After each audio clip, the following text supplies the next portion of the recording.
ศาลแขวงเวียงจันทน์ตัดสินประหารชีวิตจำเลยในข้อหาค้าขายยาบ้าวันที่2เมษายน2026นี้ศาลประชาชนแขวงเวียงจันทน์ตัดสินคดีจำเลย3คนในนั้นโทษประหารชีวิต1คนคือท้าวไซพรอายุ32ปีอาชีพค้าขายอยู่บ้านนาฝ่ายเมืองนานแขวงหลวงพระบางถูกกักตัวข้างวันที่22กุมภาพันธ์2024ในข้อกล่าวหาค้าขายยาเสพติดประเภทยาบ้า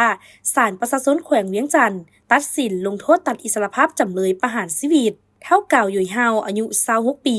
เสื้อซาสัญชาติเวียดนามอาชีพกรรมกรอยู่บ้านนากลางเมืองเฟืองแขวงเวียงจันทน์ถูกกักตัวข้างวันที่20ตุลา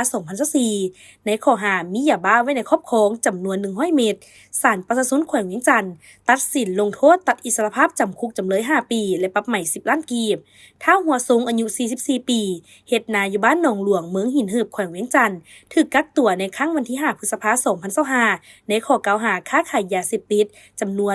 696เม็ดศาลประชาชนแขวงเวียงจันทน์ตัดสินลงโทษตัดอิสรภาพจำคุกจำเลย7ปีปรับใหม่46ล้านกีบ